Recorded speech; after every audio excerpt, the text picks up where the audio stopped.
시편 82편입니다. 시편 82편 1절에서 8절까지 말씀입니다. 시편 82편 1절에서 8절까지 말씀입니다.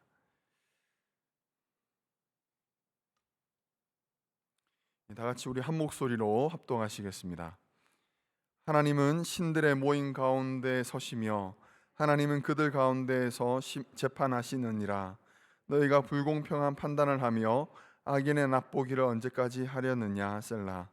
가난한 자와 고아를 위하여 판단하며 곤란한 자와 빈곤한 자에게 공의를 베풀지며 가난한 자와 궁핍한 자를 구원하여 악인들의 손에서 건질지니라 하시는도다.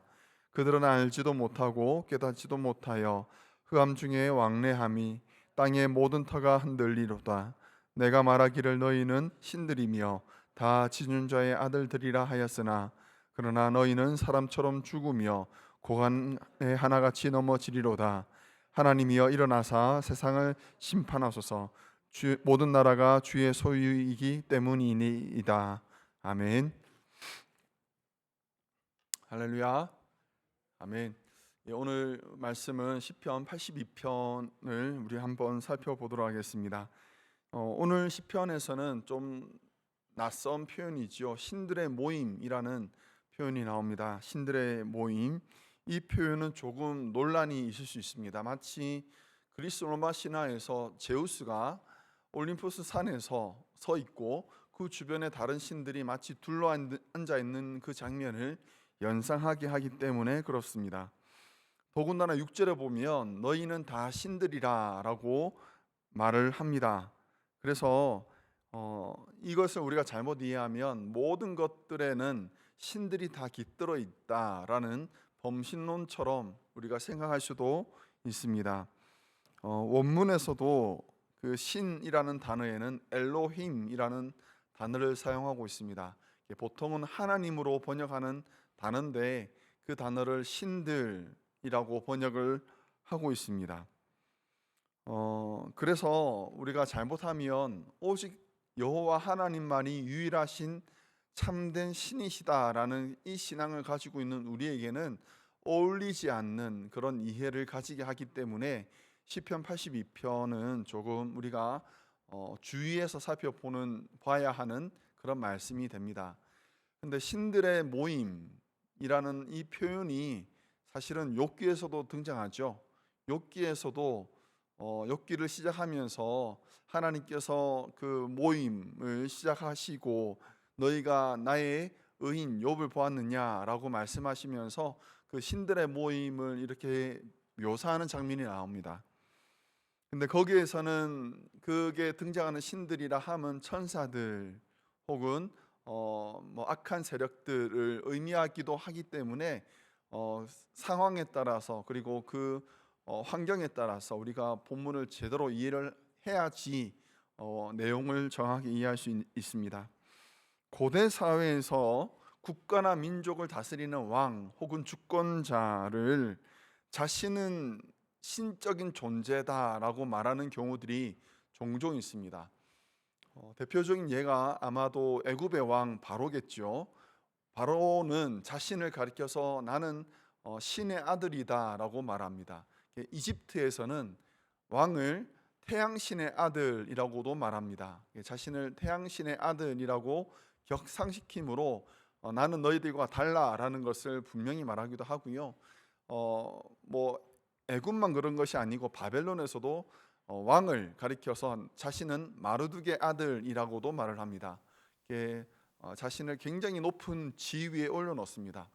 왕이나 군주가 나는 신의 아들이야, 나는 신이야 라고 말한다면 그것에 대해서 아니야 라고 말할 수 있는 사람이 있을까요? 아무도 없죠. 왕이 내가 신의 아들이라는데, 내가 신이라는데 당신은 아닙니다 라고 말할 수 있는 그런 세상이 예전에는 없었습니다. 요즘이야 뭐 민주주의니까 어림도 없어요 라고 말을 하겠지만 당시에는 고대 근동 지역에서는 그럴 수가 없었지요. 한번 권력을 잡으면 모든 사람들이 우러러보는 피라미드 최상단에 자기를 위치시킵니다. 그것이 보통 일반적인 세상의 모습이었습니다. 시편 82편에서는 하나님께서 그렇게 나는 신이야, 나는 신의 아들이야 라고 말하는 사람들을 불러 모으신 것입니다. 그리고는 그들을 다 소집하고는 재판을 하십니다. 신들의 아들들, 신들을 모아놓고 그들에게 그 재판을 맡기는 것이 아니고 그들로 하여금 재판의 대상자, 피고인이 되게 하는 것이 바로 오늘 본문을 이해하는 방법입니다. 아무도 자신은 판단할 수 없어, 내가 모든 것을 다 판단해야만 해 라고 말하는 사람들을 불러 모아서 아니야, 내가 너희들을 재판할 거야 라고 말하는 것이 바로 오늘 본문을 이해하는 바른 관점인 거예요. 세상에서 가장 부유하고 가장 강력한 권력을 가지고 있다고 할지라도 하나님이 보시기에는 인생에 불과하다라는 것입니다. 너희들이 신이냐고? 내가 너희들을 재판할 거야. 내가 너희들을 지켜보고 있어 라고 말하는 것이지요. 그래서 7절에 보시면 이렇게 말합니다. 그러나 너희는 사람처럼 죽으며 고간의 하나같이 넘어지리로다 라고 말하는 거예요. 자신을 신이라 칭하고 지존자의 아들이라 라고 지칭을 하지만 하나님께서 불면 꺼지는 심지에 불과한 것이 인생입니다. 그것이 나는 높아, 나는 너희들과 달라라고 말하는 의기양양해하는 사람들을 바라보시는 하나님의 관점이에요. 교만은 패망의 선봉입니다. 그래서 겸손하라, 겸손하라라고 말합니다. 그래서 좀 잘 되고 성공하고 사람들이 보기에 박수 받을 만한 상황이 되면 사람들은 교만해진다라고 말하잖아요. 그렇죠? 교만을 피하고 겸손할 수 있는 방법 어떤 게 있을까요? 우리 한국인들은, 동양인들은 특별히 겸손을 장착하고 살잖아요. 아유, 제가 무슨 그런 일을요. 아유, 다 누구 덕분이지요 라고 말하는 것을 우리는 겸손이라고 말합니다. 그런데 그 겸손은 성경에서 말하는 겸손은 아닌 것 같습니다. 성경이 말하는 겸손은 저는 이렇게 우리가 생각할 수 있다고 말합니다. 뭐냐면 매사에 하나님이 계시는 줄 아는 것, 그것이 겸손입니다. 매사에 하나님이 계시는 줄 아는 것, 모든 순간순간마다 하나님이 계시는 줄 아는 것, 내가 생각하는 것이 옳다라고 말한다 할지라도 그것을 하나님께서 어떻게 보시느냐를 생각해 보는 것, 그것이 참된 겸손이다라고 말하는 거예요. 내 위에 하나님이 계셔서 그분에게 결제를 받으면서 살면 우리는 교만할 수가 없습니다. 하나님의 마음에 합한 사람 다윗이 있지요. 우리가 다윗을 가리켜서 그는 하나님의 사람, 하나님께서 기뻐하시는 사람이라고 말할 수 있는 것은 그가 매사에 하나님께 하나님의 뜻을 구하고 하나님의 생각을 분별하며 그것에 맞추어 자기를 복종시켰기 때문에 우리는 그를 가리켜 하나님의 사람이라고 말합니다. 그는 매사에 하나님께 물어보았습니다. 하나님, 제가 올라갈까요? 하나님, 내가 여기서 머물까요? 기다릴까요? 하나님께서 이것을 기뻐하시나요? 하나님께서 이것을 싫어하신다면 나는 이것을 하지 않겠습니다 라고 말하며 하나님의 뜻을 최우선으로 두었던 사람이 바로 다윗이었습니다. 마치 하나님을 왕좌에 앉아 계시는 군주인 것처럼, 최고의 권력자인 것처럼 이스라엘의 참된 왕이라고 부르면서 하나님의 권위를 인정했습니다. 그래서 다윗이 열심히 한 것이 무엇입니까? 기도한 거예요. 기도하기에 힘썼던 거예요. 그래서 우리가 사랑하는 시편에서도 다윗의 시가 그렇게 많은 거죠. 좋은 일이 있고 기쁜 일이 있으면 다윗이 무엇 했습니까? 노래하지 않았습니까? 찬양하지 않았습니까? 그래서 시편에 있는 그 찬양이 우리 입술에 그렇게 딱딱 맞아 떨어지는 거죠. 다윗이 잘한 거요? 다윗은 기도하는 것과 찬양하는 것에 특출했습니다. 그래서 그가 겸손할 수 있었던 거지요. 그래서 그가 마지막 말년까지 하나님 앞에 인정받으며 사랑받으며 많은 사람들에게 칭송받을 수 있었던 것 아니겠습니까? 이것이 겸손입니다. 베드로가 이렇게 권면했습니다. 하나님은 교만한 자를 대적하시되 겸손한 자들에게는 은혜를 주시느니라. 그러므로 하나님의 능하신 손 아래 겸손하라. 때가 되면 너희를 높이시리라. 무슨 일을 하든지 어느 순간에든지 하나님이 거기 계신 것과 하나님께서 지금 이 상황을 지켜보고 계신다라는 것과 하나님께서 판단하고 계신다라는 것을 우리가 인정하고 인식하기 바라고요. 내 생각이 하나님의 생각과 다르다면 내가 아무리 옳다라고 생각이 든다 할지라도 하나님 뜻에 맞추어서 그것에 자신을 복종시키는 것이 바로 하나님의 권위를 인정하는 겸손한 성도의 모습이라고 말할 수 있겠습니다. 사랑하는 성도 여러분, 오늘 우리의 일상이 하나님의 주권에 순종하는 그런 하루가 되기를 간절히 축원합니다. 아무리 내가 옳다라고 생각이 든다 할지라도 내 마음속에 이건 아니지라는 생각이 든다 할지라도 하나님의 말씀에 비추어 그것이 아니다라고 한다면 하나님 말씀에 복종하여 하나님을 기쁘시게 하는 겸손한 성도 되시기를 주의 이름으로 축원합니다. 두 번째로 우리가 볼 것은 하나님의 선전포고입니다. 하나님의 선전포고. 2절 말씀, 2절 한번 보면 이렇게 말씀합니다. 너희가 불공평한 판단을 하며 악인의 납보기를 언제까지 하려느냐라고 말씀하고 있습니다.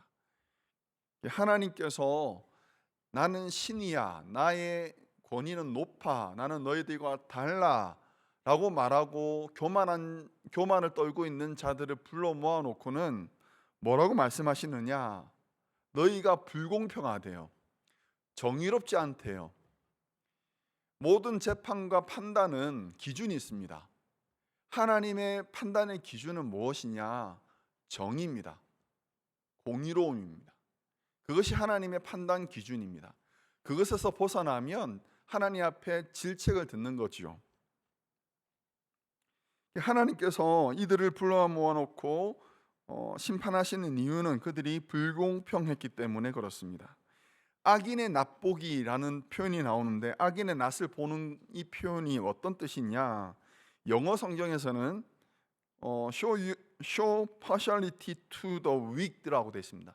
그러니까 악한 자들에게 당신의 그 편견을 보여주는 것, 그것이 편애를 보여주는 것이 불공평하다라고 하나님께서 판단하시는 거죠.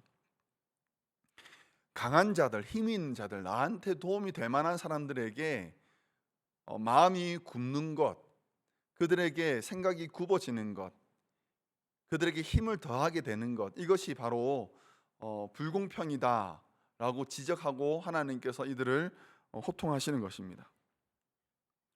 그것이 뭐 악한 자들만 그렇겠습니까? 권력 있는 자들만 그러겠습니까? 우리도 그런 마음이 들지 않습니까? 저 사람은 나한테 도움이 되는데, 큰 힘이 되는데 하면서 그들에게 마음이 이렇게 굽는 것, 다들 그런 측면이 조금씩은 있지 않습니까? 공정해야 되죠. 공평해야 됩니다. 하나님은 공평하신 분이시죠? 아멘이 안 나옵니까? 뭐 편견을 받으면서 지내셨습니까? 왜 하나님은 나한테 이렇게 고난을 주셨나? 왜 나한테만 이렇게 좀 힘들게 하시나? 라는 생각이 들 수도 있습니다. 하나님은 공평하신 분이 아니십니다. 우리는 뭐 공평하신 하나님이라고 말하며 노래도 부릅니다만 성경에서 말하는 하나님은 공평하신 분은 아니더라고요. 편애하시는 분이십니다. 하나님의 편애는 가난하고 약하고 연약한 것들에 향해 있습니다. 하나님은 그런 약한 것들에게 마음을 주고 계십니다. 3절 4절 말씀에 보시면 이렇게 성경 말합니다. 가난한 자와 고아를 위하여 판단하며 곤란한 자와 빈곤한 자에게 공의를 베풀지며 가난한 자와 궁핍한 자를 구원하여 악인들의 손에서 건질지니라 하시는도다. 이것이 하나님의 기준이에요. 신들이라고 말하고 나는 너희들과 달라라고 말하는 그 주권자들을 모아놓고 하나님께서 재판하시는데, 하나님의 재판의 기준이 무엇이냐? 연약한 것들, 곤란한 것들, 빈궁한 것들, 가난한 것들, 궁핍한 것들을 왜 너희들은 모른 척하느냐? 왜 너희들은 그들에게 힘을 주지 않느냐? 왜 그들의 음성에 너희는 귀를 기울이지 않느냐? 왜 너희들은 내가 보고 있는 그것을 바라보지 않고 내가 마음에 두고 있는 것을 마음을 두지 않고 있느냐라고 하나님께서 호통하고 계시는 것입니다. 하나님의 기준은 공입니다. 그런데 하나님의 그 말씀하시는 공이라 함은 연약한 자들에 대한 마음이에요. 하나님은 약자의 하나님이시죠. 시편에서는 이렇게 또 말합니다. 하나님은 고아의 아버지시며 과부의 재판장이시라. 힘이 없고 연약하고 내 편이 없는, 남편이 없는 이 과부들의 목소리를 들어주는 분이 하나님이시라는 거예요. 내 뒤에 든든한 배경이 없고 백그라운드가 없다 할지라도 그런 사람의 목소리를 들어주시는 분이 바로 하나님이시라는 거예요.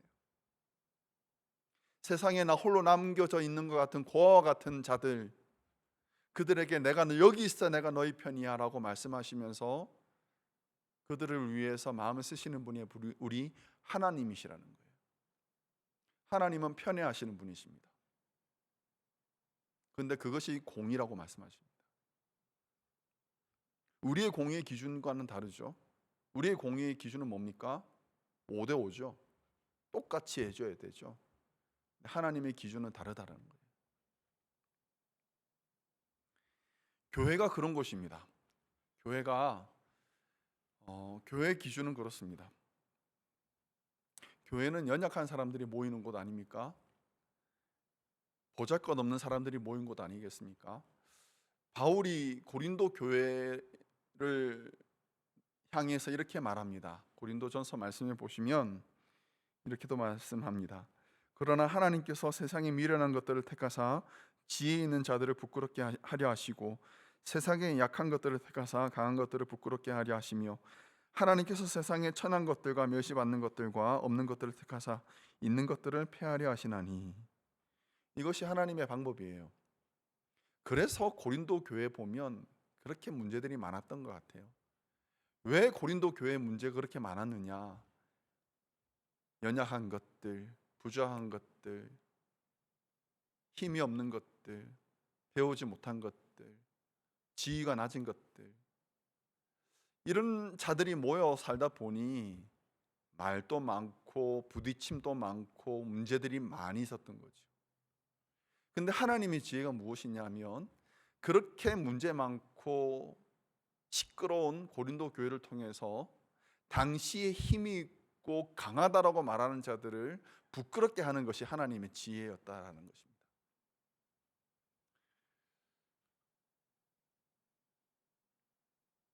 하나님께서 권세자들을 소집해서 재판하시는 것은 그들이 공정하지 않아서가 아니라 하나님께서 소중히 여기시는 것들을 소중히 여기지 않았기 때문에 그렇습니다.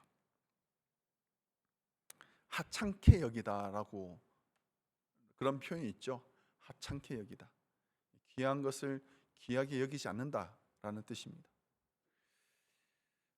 예수님은 지극히 작은 자들과 자기 자신을 동일시하시기도 하셨습니다. 그래서 이렇게도 말씀하십니다. 내 형제 중에 지극히 작은 자 하나에게 한 것이 곧 내게 한 것이라.